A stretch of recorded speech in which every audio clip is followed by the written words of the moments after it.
1, 2. 1, 2. 1, 2. Under. Right. Good hold.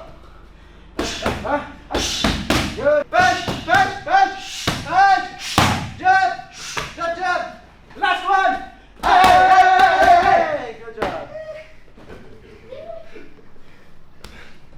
Je suis arrivé à Hong Kong pour le Kung Fu, c'est la ville du Kung Fu, c'est la ville de Bruce Lee et de Jackie Chan. Et ce qui m'a fait passer le pas pour ouvrir mon école, c'est la demande tout simplement. Au début, c'était pour le fun, c'était faire des cours gratuits en extérieur, dans des parcs, dans des endroits publics. Et après, on a commencé à louer des salles municipales pas chères dans les bâtiments gouvernementaux publics. Mais aussi parce que je voyais qu'il y avait du potentiel. Donc c'est quelque chose que je l'ai senti, je l'ai vu venir et je me suis dit c'est le moment ou jamais, il faut tenter, il faut se lancer. Et il fallait que je tente, sinon j'aurais pu regretter toute ma vie de ne pas avoir essayé. Là, c'est ça la voie des arts martiaux aussi, on essaye de transmettre, mais on essaie aussi de transmettre différemment et mieux. On essaie de créer aussi des nouveaux programmes. Pour moi, le combat n'est pas un art, c'est une science. On développe la science du combat, on voit qu'est-ce qui fonctionne, qu'est-ce qui ne fonctionne pas. Mais par contre, dans la pédagogie, c'est un art. Enseigner, c'est un art, il faut savoir le faire. Il y en a qui ne sont pas bons pour la pédagogie, qui ne savent pas, qui n'ont pas le feeling avec des enfants, c'est pas facile. Donc voilà, c'est quelque chose qui se pratique.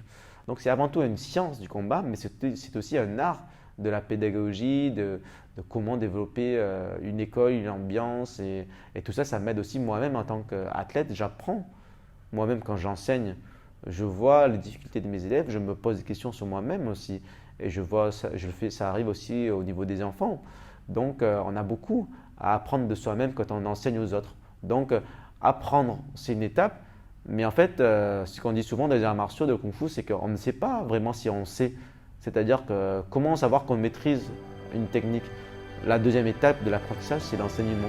Quand j'enseigne à une élève et que je vois que c'est moi qui lui ai enseigné et qu'il sait le faire, là je peux dire c'est vrai, je maîtrise cette technique parce que je suis capable de la transmettre.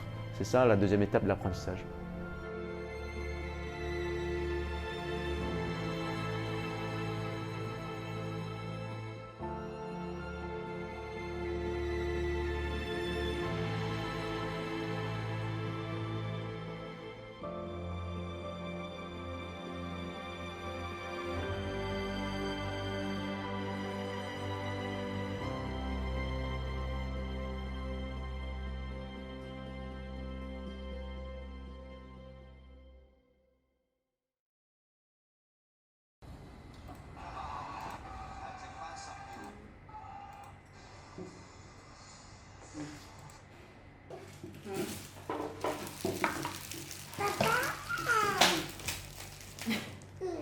Okay, Ali, chuyển sang sức khỏe.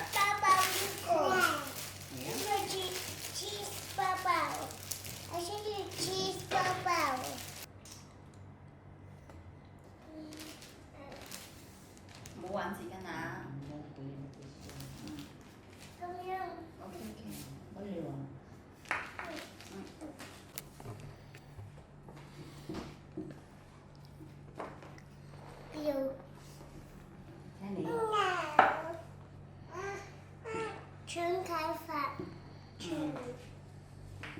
Bye bye bye. Bye bye nào. Bye bye bye bye. Okay. Wow. This is all. Okay. Okay,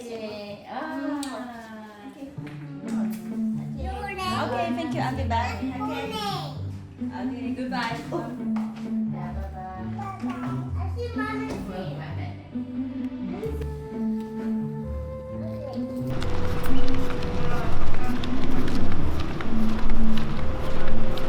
Bon, on va à Pang Chau, c'est là où il va à l'école. Ok, et là on va au ferry, c'est pas trop long, on va marcher 10 minutes. Tu parles français ou pas? Ouais. Bon, il parle surtout anglais. Il parle quand on est avec sa maman, il parle français avec moi. Enfin, je lui parle en français. Il me répond un petit peu en français, mais il parle pas trop bien français.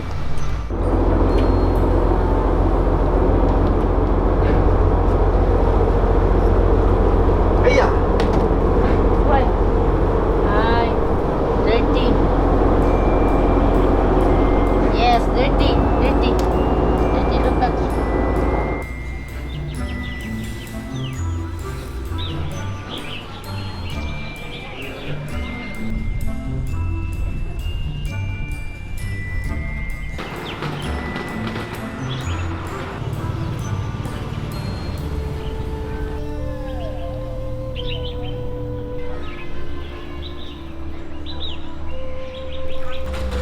3, 2, 1. Hi. Okay? Okay, see you later. Okay, go. Bye bye, bye bye. Bye bye.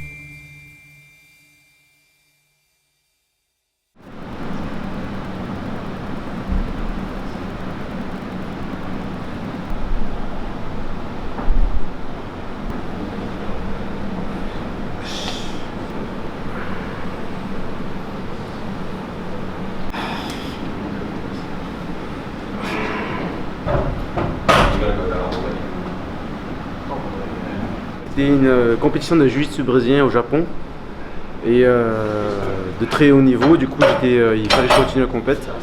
Et mon adversaire, par accident, a allongé ma jambe. En fait, ça a fait comme ça. Pam, ça s'est pété comme ça.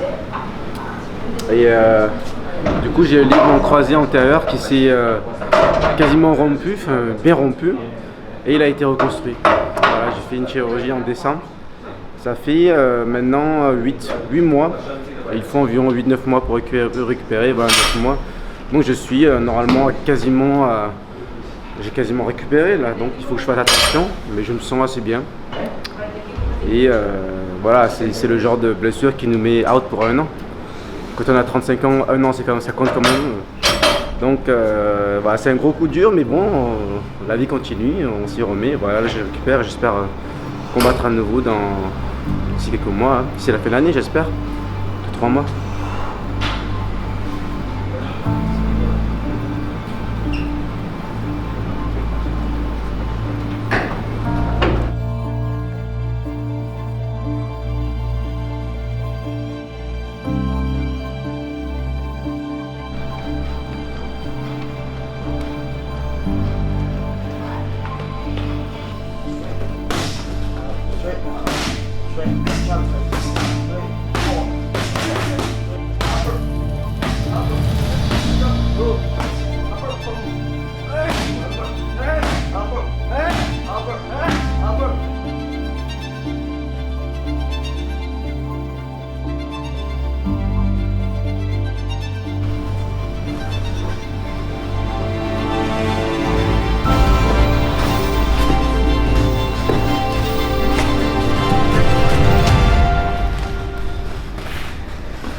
Oui, alors donc on est dans le ferry pour aller à la centrale. Et bon, comme vous voyez, c'est paisible, on est tranquille, il y a une belle vue. Et c'est très agréable à prendre. C'est vraiment un moment important, c'est devenu une habitude de mon quotidien. Souvent, je suis très sollicité, toujours au téléphone, toujours en réunion, toujours en train de donner un cours, etc. Et le moment dans le ferry, en fait, c'est des moments importants que j'utilise pour répondre à tout ça. Donc c'est un besoin, pas que de moi, mais de pas mal de gens qui habitent ici à Discovery Bay. Donc c'est vraiment c'est à la fois agréable et utile. C'est-à-dire, on n'a pas toujours dans la journée 25 minutes. Et c'est devenu une nécessité de nos jours parce qu'on est tellement sollicité dans le monde, bien entendu en France aussi, mais à Hong Kong tout particulièrement. Donc on a besoin des moments comme ça qui deviennent maintenant rares. Et Hong Kong, c'est pas une ville où il y a de l'équilibre partout. En France, il y a de l'équilibre un peu partout. Il n'y a pas trop d'excès parce qu'il y a tout qui est régulé en France. On ne peut pas travailler plus de telle ou telle heure, etc. À Hong Kong, il n'y a pas de règles. On peut travailler trop. On peut trop faire la fête. On peut ne rien faire du tout. On peut travailler toute la nuit. Il n'y a pas de limite à Hong Kong. Il n'y a personne qui va vous dire stop, tu es revenu. À Hong Kong, c'est la ville de tous les excès. Ou en tout cas, c'est la ville qui n'a aucune limite. Donc les gens se laissent souvent emporter par ce qu'ils sont en train de faire. Ils ne voient pas le temps passer, ils ne voient pas tout ce qu'ils font, ils suivent le flow. Alors quand on est dans le ferry, au moins on se pose, on peut réfléchir, on prend du recul. C'est important de prendre un peu de recul. On est à Centrale, on est arrivé à Ferry Pier 3 et on va prendre un taxi juste en bas là. Et pour aller à Wan Chai, je vais récupérer mon passeport avec mon visa pour aller en Chine. Et après il y a un événement UFE. Voilà.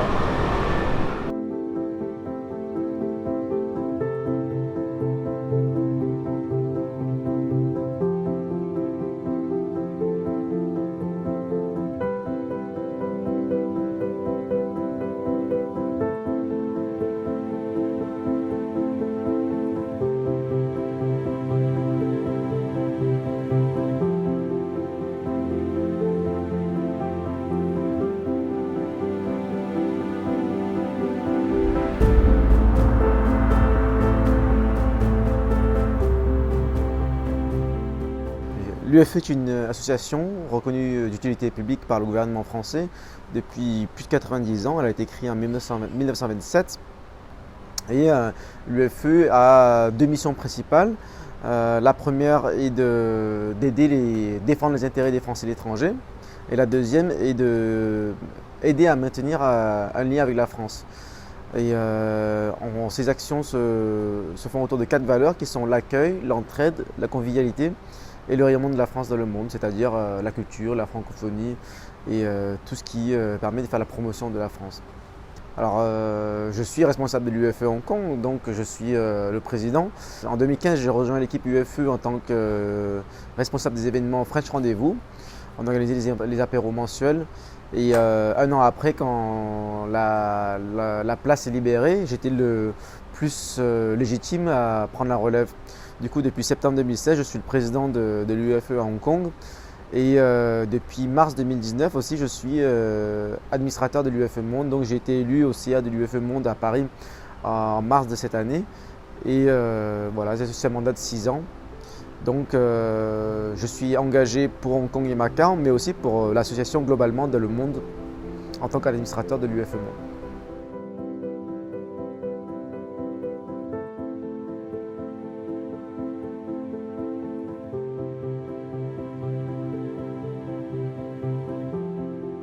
Pour devenir président, en fait, il faut effectivement de la motivation, il faut en avoir l'envie.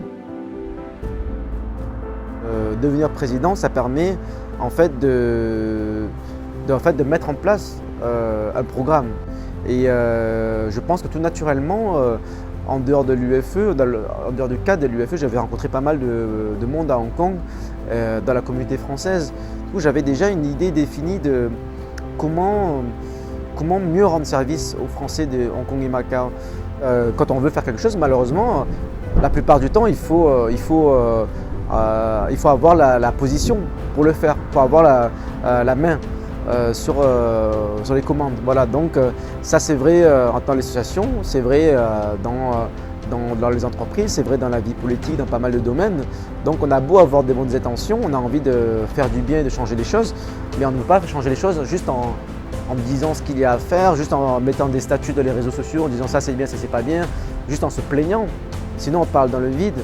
Si on veut changer les choses, on est obligé d'être candidat pour avoir des positions. Et quand on a certaines positions, on est écouté.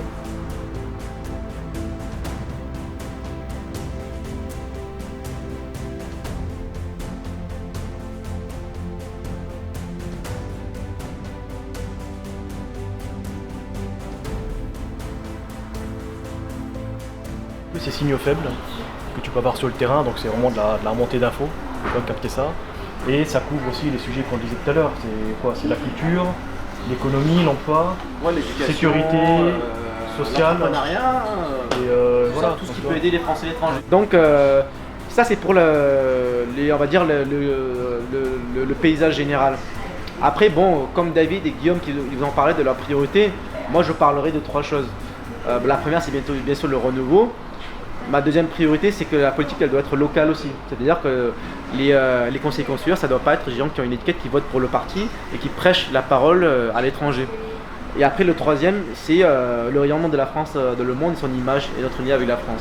Il s'appelle aujourd'hui le Renouveau Hong Kong et Macao.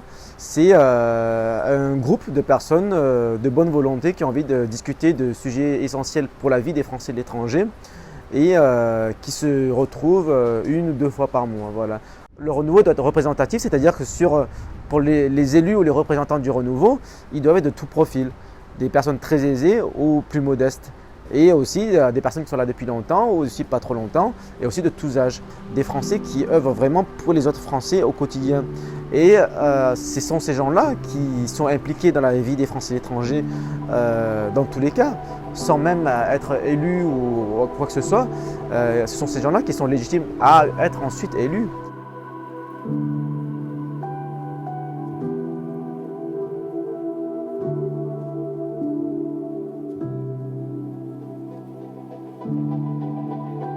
Pour moi, mon objectif, c'est de faire. Moi, je suis un homme d'action. Je veux faire quoi qu'il arrive. Et ça va continuer le plus loin possible. Je ne sais pas où est-ce que ça va s'arrêter.